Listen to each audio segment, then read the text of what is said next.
जय Shri Krishna, Radhe Govind. Welcome back to Kanhamrit. तो आज की वीडियो में हम लोग जानेंगे कि निर्जला एकादशी का व्रत हमें किस प्रकार से करना चाहिए। देखो, एकादशी है व्रतों का राजा, और उन सभी एकादशियों में अगर हम ऐसी एकादशी की बात करें जो हमें सब एकादशी का फल प्रदान कर सकती है, तो वो है निर्जला एकादशी। और यही पवित्र तिथि बस कुछ ही दिनों में आने वाली है। निर्जला एकादशी ज्येष्ठ मास के शुक्ल पक्ष की एकादशी है। गर्मी बहुत ज्यादा होती है इस समय पर, इसीलिए इस व्रत को बहुत ज्यादा कठिन भी बताया गया है, क्योंकि इसे निर्जल और निराहार रहकर हमें करना होता है। आज की वीडियो में मैं आपको बताने वाली हूँ कि आपको किस तरह से निर्जला एकादशी का व्रत रखना चाहिए, जिससे आपको उस व्रत के संपूर्ण फल की प्राप्ति होती है। हर छोटी से छोटी बात से लेकर संपूर्ण नियम तक आज आपको इस वीडियो में जानने को मिलेंगे। वीडियो बहुत ज्यादा इन्फॉर्मेटिव होने वाला है, इसलिए अगर आप लोगों को वीडियो थोड़ा भी इन्फॉर्मेटिव लगता है, पसंद आता है, तो अपने सभी मित्रों को अवश्य ही शेयर कीजिएगा जो लोग निर्जला एकादशी का व्रत रखने वाले हैं या रखना चाहते हैं। वीडियो को शुरू करने से पहले अगर अभी तक आप लोगों ने चैनल को सब्सक्राइब नहीं किया है तो सब्सक्राइब करके बेल आइकन जरूर प्रेस कर दीजिए, ताकि आने वाले सभी न्यू वीडियोस के नोटिफिकेशंस भी आप लोगों को मिलते रहें। चलिए आज की वीडियो को शुरू करते हैं। देखिए, निर्जला एकादशी, पहली बात तो ये कि इस बार हमें करनी कब है, क्योंकि इस बार ना बहुत संशय चल रहा है। 6 जून को भी एकादशी है और 7 जून को भी एकादशी है। इस बार 2 दिन एकादशी मनाई जा रही है। तो देखिए, इस बार आपका जब मन है आप तब कर सकते हो। 6 को करना चाहते हो या 7 को करना चाहते हो। मैं इस बार 7 जून 2025 को एकादशी व्रत रखने वाली हूँ, और इसके पीछे एक बहुत बड़ा कारण है, क्योंकि देखो, एकादशी तिथि तो 6 जून को ही है पूरे दिन। 7 जून को तो एकादशी हमें सूर्योदय के समय भी नहीं मिल रही है। लेकिन फिर क्या कारण है कि हम निर्जला एकादशी का व्रत 7 जून को रख रहे हैं? तो ये बहुत बड़ा कारण है जो बहुत बहुत पुण्य फलकारी है। इस पर चैनल पर आपको वीडियो मिल जाएगी, आप लोग चेक कीजिएगा कि 7 जून को एकादशी व्रत क्यों रखा जा रहा है। डिटेल में मैंने सारी चीजें बताई है। आज की वीडियो में बस हम लोग ये बात करने वाले हैं कि व्रत हमें किस प्रकार से करना है। तो देखो, एकादशी का व्रत जैसे कि 3 दिन का होता है। मतलब आप अगर सोचो कि एकादशी तिथि वाले दिन ही मुझे व्रत करना है, तो ऐसा नहीं होता है। जो नियमों का हम लोग पालन करते हैं वो हम 3 दिन तक करते हैं, जिसमें दशमी, एकादशी और द्वादशी, इन तीनों ही तिथि के नियमों का हमें पालन करना होता है।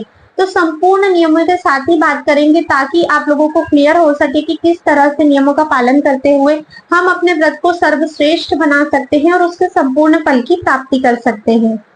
अब दशमी तिथि के नियम जो कि इस प्रकार है कि दशमी तिथि पर आपको किसी भी प्रकार के जुआ वगैरह, गैम्बलिंग जो चीजें होती है, ऐसी चीजों में नहीं पड़ना है।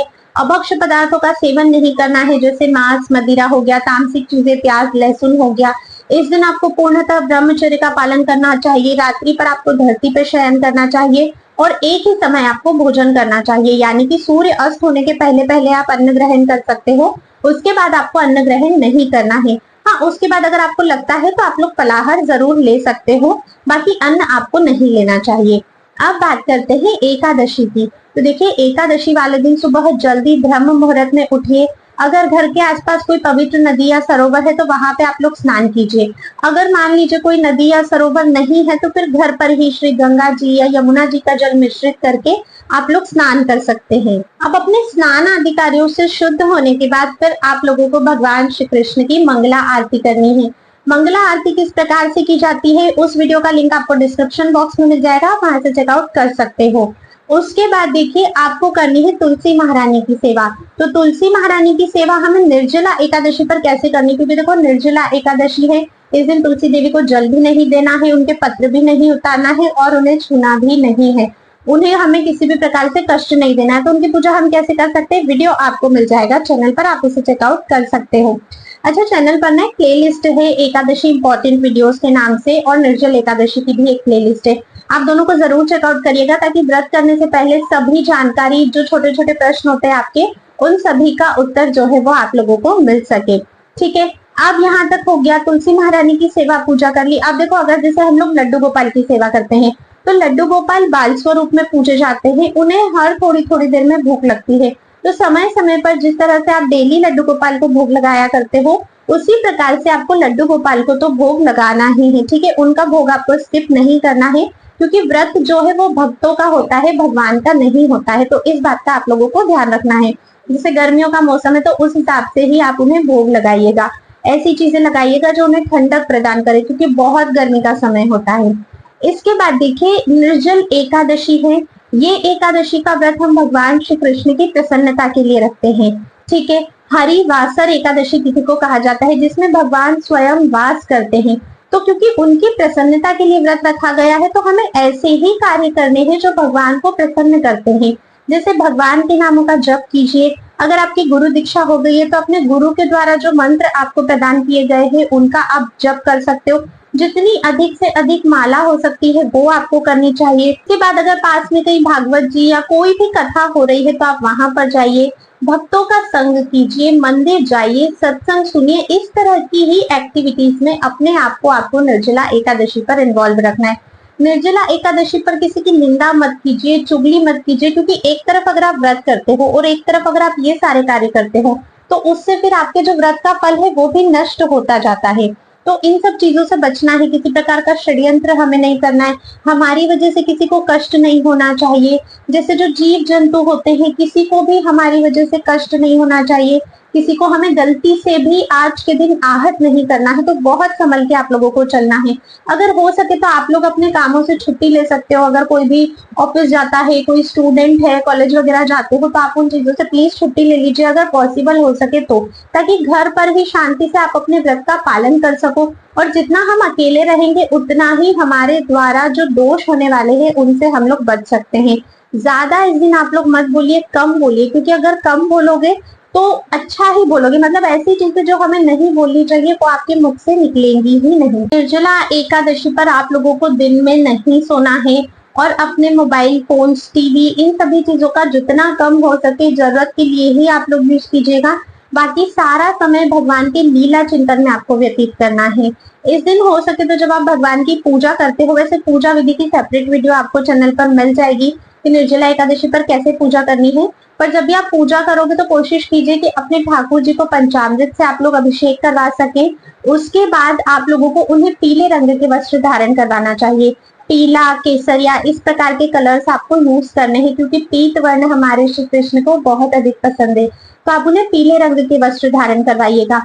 गर्मियों का मौसम में जितना अधिक से अधिक फ्लावर्स आप इकट्ठे कर सकते हो उतने फ्लावर्स लेके आइए और भगवान के लिए या तो फूल बंगला क्रिएट कर सकते हो या फिर भगवान को बहुत अच्छे से फूलों से आप लोग सजा सकते हो।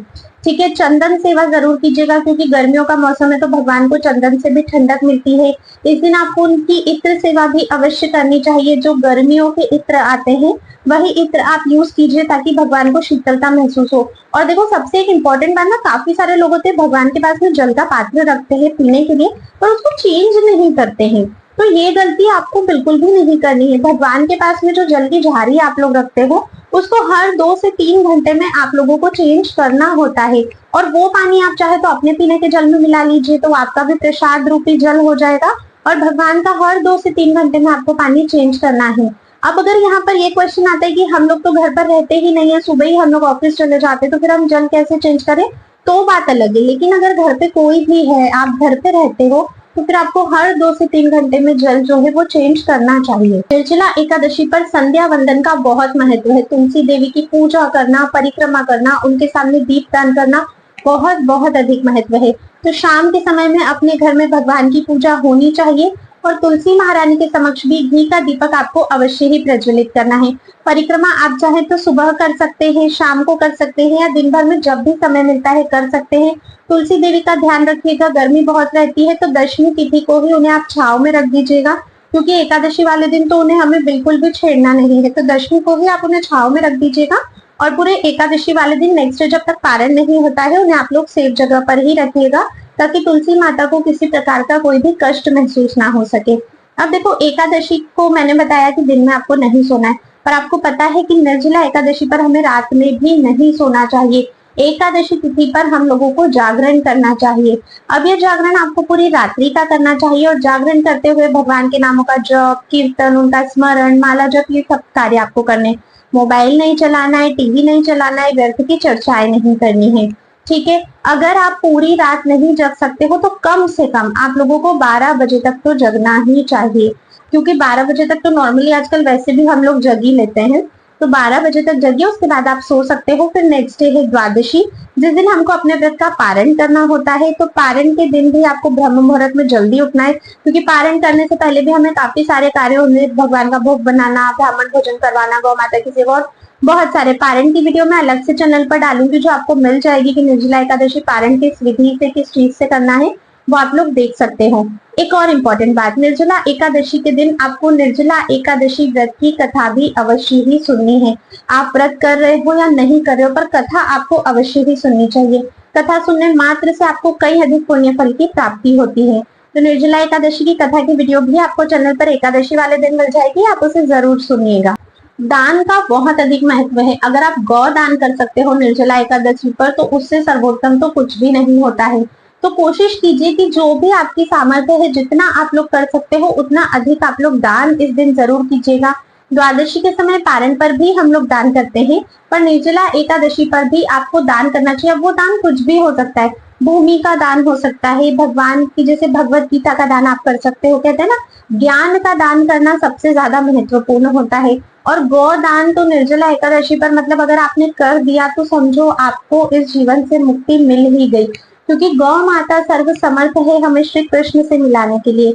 और निर्जला एकादशी के दिन हमें गौदान अवश्य ही करना चाहिए। तो अगर पॉसिबल है आपके लिए तो आप जरूर ही गौदान कीजिए। तो इस तरह से हमें अपने संपूर्ण निर्जला एकादशी व्रत को रखना होता है। इसमें जो सबसे अधिक महत्वपूर्ण बात है वो है ज्यादा से ज्यादा भगवान का स्मरण और कम से कम दूसरों से चर्चा, दूसरों की निंदा, किसी के बारे में गलत बोलना, किसी के बारे में गलत सोचना और व्यर्थ समय बर्बाद करना, ये चीजें आपको नहीं करनी चाहिए। और भगवान की जितना अधिक से अधिक हो सके इस दिन आपको भक्ति करनी चाहिए, तभी आपको अपने संपूर्ण निर्जल एकादशी का फल मिलता है। निर्जल एकादशी आपको निर्जल करनी चाहिए, जिसमें आपको जल भी ग्रहण नहीं करना होता है। अच्छा, निर्जल एकादशी के व्रत में आप जल कब पी सकते हो, इसकी अलग से वीडियो चैनल पर है, आप चेकआउट कर सकते हो। ठीक है, व्रत में क्या करना है क्या नहीं करना है उसकी भी वीडियो है चैनल पर। मतलब सारी चीजें में जो प्ले लिस्ट है ना निर्जल एकादशी की, उसमें आपको सब कुछ मिल जाएगा। तो जब आप निर्जल और निराहार रहकर ये व्रत करते हो तो आपको संपूर्ण फल की प्राप्ति होती है। कहते हैं ना कि हमें 26 एकादशियों के करने के फल की प्राप्ति होती है, तो वो तभी होती है जब आप पूर्णतः निर्जल व्रत करते हो। बाकी आपको किस प्रकार से व्रत करना है वो आपके ऊपर है। आप चाहे तो निर्जल कीजिए, आप चाहे तो जल पीकर भी कर सकते हो, आप चाहे तो फलाहार पे कर सकते हो। और अगर शरीर का इतना भी नहीं सामर्थ्य है तो फिर आप लोग एकादशी प्रसाद पर भी कर सकते हो। बस हर जो आप जिस भी प्रकार से व्रत करते हो उसके फल में थोड़ा फर्क पड़ता है। निर्जल सर्वोत्तम होता है, फिर उसके बाद जल पे, उसके बाद आप लोग फल पे कर सकते हो, फिर आप एकादशी प्रसाद पे कर सकते हो। तो इस प्रकार से आप लोग व्रत करोगे, फल थोड़ा थोड़ा कम होगा, लेकिन एकादशी व्रत का फल तो अवश्य ही आप लोगों को मिलेगा।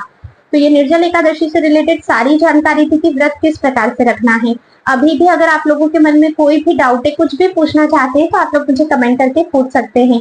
मैं पूरी कोशिश करूंगी सभी के प्रश्नों के उत्तर देने की। अगर वीडियो अच्छा लगा है तो प्लीज इसे लाइक कीजिएगा, ज्यादा से ज्यादा शेयर कीजिएगा। कमेंट में जय श्री राधे भी आप लोग अवश्य ही लिखेगा। एंड आई होप अभी तक चैनल को सब्सक्राइब तो आपने कर ही लिया होगा। अब मैं मिलती हूँ नेक्स्ट वीडियो में, तब तक के लिए राधे राधे।